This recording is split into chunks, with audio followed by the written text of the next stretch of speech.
Hey there, it's Boots Owen here. Welcome back. I've got another one of these taking stuff apart videos. I recently found this beast. It's a Worldwide Dryer Corporation of Berkeley, Illinois, all the way over there in America, or Warner Howard Limited in London. It's a push button hand dryer. Very simple, very straightforward machine. I found this on the scrap and I was really impressed by it. I went to pick it up. It weighs about 12 kilos. That's like what? 26 pounds, something like that. It weighs an absolute ton. It's got these big castings on it, big heavy button. I've seen these in bathrooms all over the place.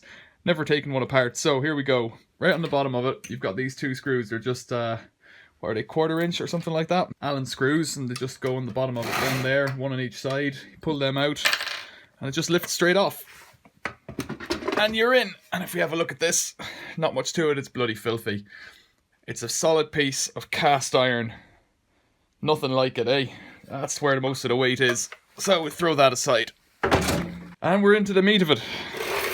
Far lighter piece of stuff now. This looks like zinc or aluminium casting down the back here. You've got a fan, a motor, a heating element, and this other little thing over here. I've looked in it before, I've tried to figure out what's going on, but we'll try and have a bit of a better look at it. It's a General Electric, 1/10 horsepower, 75 RPM, no, 7500 RPM, 230 volt AC and 0.85 amp, made in the USA. Gives you the numbers there on the brush and what to stick back in it. It's got it's a brushed motor, so it's probably a universal motor, I would suspect. Pretty straightforward. Fuse up on top there. So we've got a few safety features, I guess you might call them, on this. So the first thing I've noticed since I've taken it apart is that this is broken. So this is a ceramic insert that's meant to hold these elements in place, and that's been smashed. Also on the top of it there, you can see it's a solid enamel, vitreous enamel, so it's like a porcelain coating on it, but it's been smashed there. Someone's either taken it off with a hammer or they've just dropped it on the floor. So what I'm going to look at is, does it work?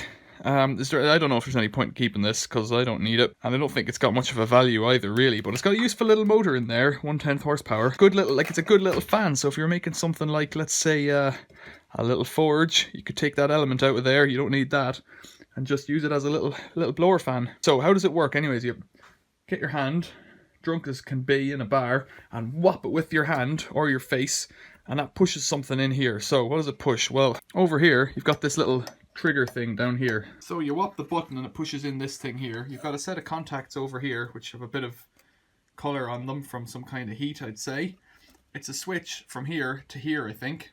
So that's the power coming in. I don't know if it's live or neutral, and it goes out there, hits the element and the motor. And I think it also triggers this little guy down here, which I need to clean up a bit, but I think there's a very small, probably an AC synchronous motor or something in there. So what I think happens is, you click this, it turns this on, and then this little buddy here spins around, and it's got this little kind of a bar on it that I don't know if I'm probably going to have to get it going and see how it works. I don't know how long it runs for, maybe 30 seconds or something. If you have a look here, I can see this as well now. We've got rating on that element, 230 volts, 2100 watts, so it's over 2 kilowatts of heat, because you've got so much air blowing through it so quickly that you need to get that air heated up really quickly for your hands there. Okay, so over here I've got live and neutral going in. I've disconnected this cable here, which is one of the heating elements, one of the sides of the heating element. So the element's disconnected. Got a little electrician screwdriver here, so I'll just replicate the action of the button. And if you watch down here, there's this little wheel that'll go around. You'll see the little side on it. So what's happening is I'm pushing it in, and it lets it spin a little bit.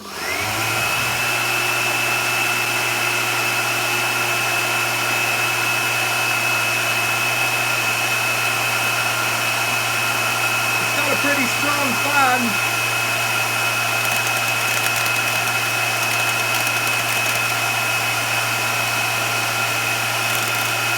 So if you watch this here spinning around now,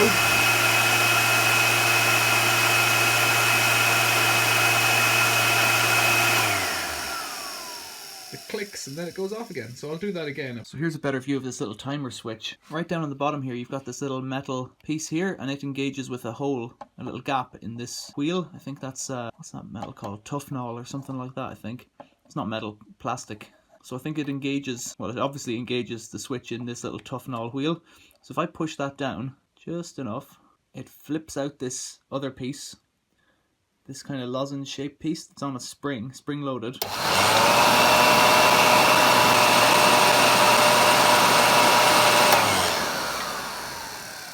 takes a chance, the little metal clip there pops up again and that disengages the switch on the other side.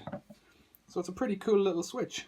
Having a look underneath this machine, that's where the air comes in. So it goes in through those fins, and you can see they're blocked up with all sorts of bathroom crud.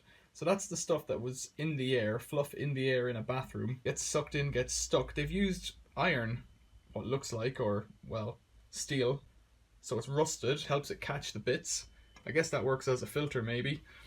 And then over here, so the air travels through that, then it travels in here, and in here, and then comes through the element and out the other side with a bit of heat in it.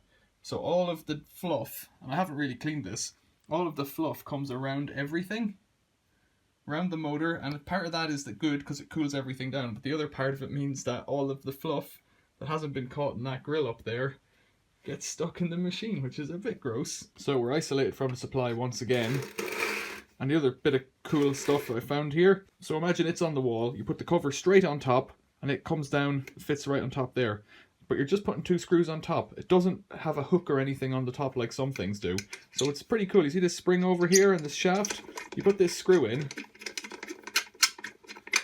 tighten it up, and it starts pushing this bar, and the bar pushes out this pin at the top and locks the top in, and the screw locks the bottom in. I thought that was really cool. So I've got the element wired up again. It's probably not great like that because it can touch itself and it can touch the sides. It might earth itself. Let's see.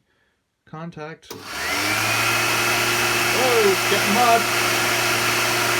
That's bits of dust and stuff blowing off there inside it. It's red hot. Look at that. There's good heat out of that. 2 kilowatts, you know. There's bits in the middle there, so you can see.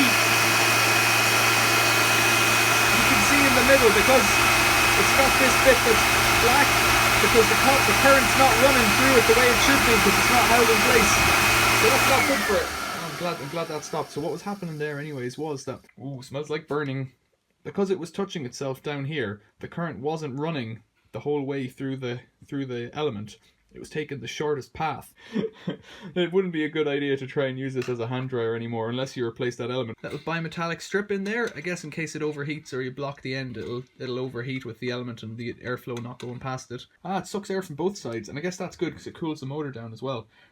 It's working, so the brushes, let's have a look. I wonder, can we take one of those off? They're held on with little clips.